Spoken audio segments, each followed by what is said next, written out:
does, and it made saucer-shaped craft and some other ones weightless and altered time passage on them because of the density of the field and that kind of stuff. So did Leeds Callan have that? I don't know. But, you know, the clues he left behind do indicate that he was very close the same way. Thank you. Also, in the earlier videos describing your work in Australia, you mentioned a peer's work on electric-based anti-gravity, where conductors were wrapped around a donut. Have you ever come across the work of Marco Rodin and the Rodin coil? Its similarities are astounding, actually. Marco's windings are geometrically based around a toroid, and his theory leaves a gap in the wrappings. He constantly refers to DC impulse current, as does John Bedini and Tom Bearden. Does your research in electrogravitics complement or support theirs? It's pretty close, yes. The craft that I saw the photos of in the assembly area for, you know, the large 30-foot diameter craft had a flat wire. It was like cable, but it was like, say, like a half-inch thick and maybe 4 to 6 inches wide. It's close as I could estimate from the guy standing next to it.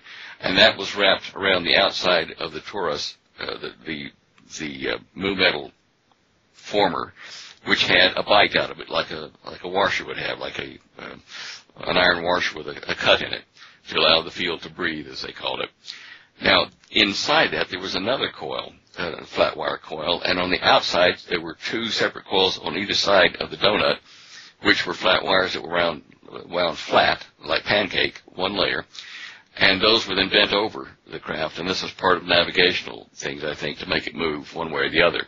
I do know it was very important for the coils, the side coils, to be, they were DC coils, but they had to be in an exact polarity relationship to each other. You couldn't have the insides of them being plus plus or minus minus or minus plus. There was, one of them had to be the way it was done, otherwise, the correct way. Otherwise, when you fired up the field and started storing the energy into these 2 main coils, the toroidal coils, it would get to a certain point and then convert into to heat. It would have a hysteresis curve. It would reach that, and it would melt down and vaporize the craft in several cubic meters around when it did. So it was very important. They would lay these things on the floor in the assembly area and tape signs on them showing which side of the coil was to be the plus side and minus side if they put these side coils on. These are not essential to making anti-gravity. They're essential to the navigational things that they use. The anti-gravity, like this Rodin coil you're talking about, everything that I have seen and been told inside the organization on that was that it did take pulse DC. And it stores energy in these coils. So you have one coil wrapped, you know, normally like you can see it like a pharaoh's headband around the donut. And then you have another coil like the inside of a hat band, which is inside the donut running around at angle to the pharaoh's headband type coil on the donut. And what they would do is they would transfer energy from one coil to the other one in phase with the input energy that you're putting into the circuit. And what would happen is that using the hollow mu metal core for the coils, they would store energy in that mu metal just kind of periodically, a very short period, between the one coil and the other as it passed energy, rocked it back and forth, all going the same direction. Now, how they control that kind of current, you know, where they got the semiconductors that needed or, you know, the gauging technology, I don't know. But that's what they did, and you could take, like a Volkswagen engine, a small little Volkswagen car, convert the energy out of that into a generator, and pulse it into a field for a coil that big. And you might have to do it 20 to 30 minutes because it's such a small motor, but it stored the energy into it like a electromagnetic balloon, in essence, with spin. And you could pump up the field so that pretty soon it would start to get lighter and lighter because it had its own gravitational field, which would be in opposite spin to the Earth where it was at that point, and it would start to rise up. Then you've got to navigate it left, right, whatever. But you could go up and down simply by just pumping energy in over an amount of time and storing it in those 2 circuits, rocking back and forth, at high speed, of course, but, you know, 50, 60 times a second. Thank you very much. Gemini, you have a question for Stan. Yes, Stan, this is for Percy as the forum moderator. He'd like to hear your thoughts on the Byfield-Brown effect and if he knows what frequencies and voltage patterns Townsend-Brown used. We are trying to replicate the effect to commercialize it. This would lead to being able to create levitating vehicles and, if Brown was correct in his patents, an energy device that gates energy from higher dimensions to produce electricity for free. Well, I did talk with Townsend and correspond with him, and I also, before he died, and I also visited his lab at the Monson Corporation before they dismantled it. A film crew and I from Australia went there and at Salem and looked through the devices he had there. And I studied a lot of his papers. I've got them here. And he told me himself that a lot of the work he had done had been blown out of proportion by various popular writers. No point a finger, but like on the Philadelphia experiment and things like that. What Townsend's Byfield-Brown effect is something that I've addressed in the Gemstone 1 paper. When you pulse DC circuit, whether it be high voltage and low current or high current, low voltage, when you pulse a DC current flow into a conductor, it will develop an imbalanced torque. Now, on the Townsend-Brown discs that flew around that circle, what they were doing was pulsing, relaxing at, I think he was doing around 100,000 volts on his beta machine. In essence, that was allowing the stress of the imbalanced torque to be passed to the air around that little saucer shape and move it around. I don't think that he was gating, and he never mentioned that to me, that he was gating from, some mysterious energy source. He was simply using that effect of the pulse DC current, which causes that torque imbalance. That's why the wires in that Gemstone 1 paper I've written, why the wires twist and then relax, twist and then relax. It's the imbalance of two fields that form in a conductor, the initial high energy pulse down the wire and the return, inertial return wave coming back up to where you started the current.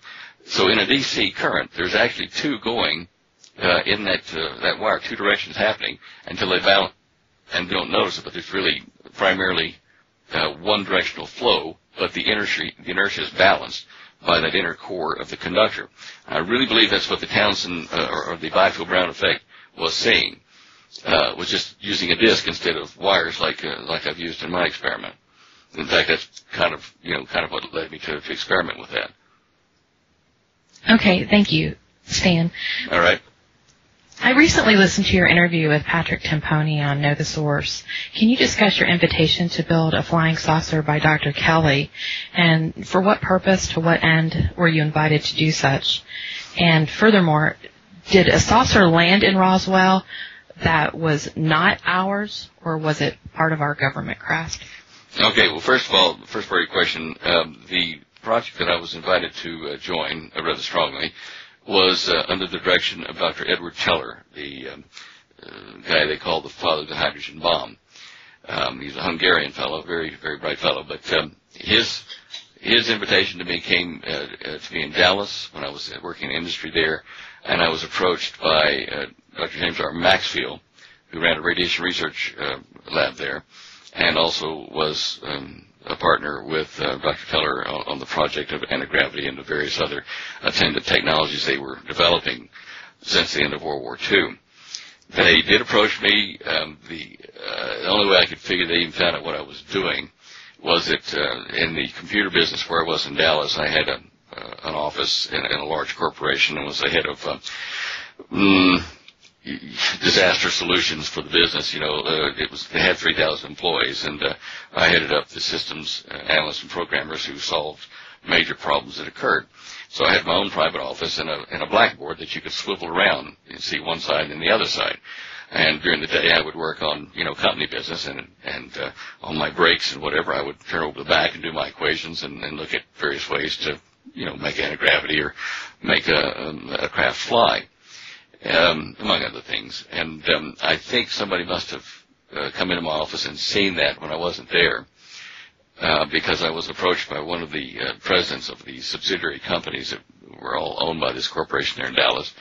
and it was like they owned insurance companies and casinos and all kinds of stuff. But this president came in, and he was a European, Polish gentleman, older man, and he knew what I was doing, and he said, "Look, I know what you're doing at home, and I think you ought to talk to a friend of mine, this Dr. James R. Maxfield." And so it took me a month and a second approach by this guy before I actually went over and met with this Dr. Maxfield.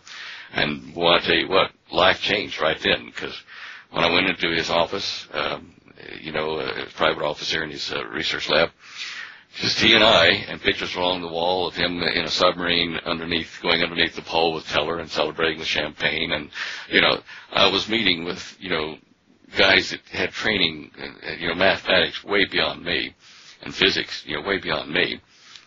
And I thought, wow, why do they want to talk to me? These guys have been out there and done it all.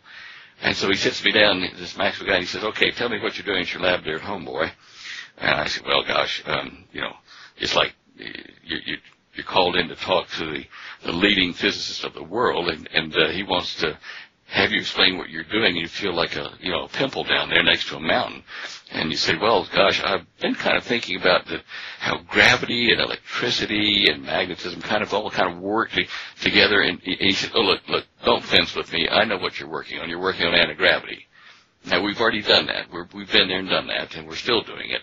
And we've been doing it since the early 50s, and we'd like for you to join our project and help us, with other things to develop." And, of course, when my jaw kind of closed finally after hitting the desk, I thought, where do you do all this? He said, "A number of places, and we'd like for you to come join us in our Australian facility." And that was the start of them. He picked up the phone, called the Australian consulate there, in San Francisco. We were in Dallas, and he called them and said, "Look, tell Bob Gray, who was the director there that you need to talk to," and he said, "Tell him that Maxwell has another one of his boys to go to Australia, make the arrangements." And that's when it started. They told me to settle up my affairs, tell no one where I was going, not even family, and that they would take care of getting me down to Australia to the facility and join the project. And it took a few months of medical tests and various other things, and filling out forms to be an engineer immigrating into Australia to dot the I's and cross the T's. But they put me under, my control agent down there was Captain Sir John Williams.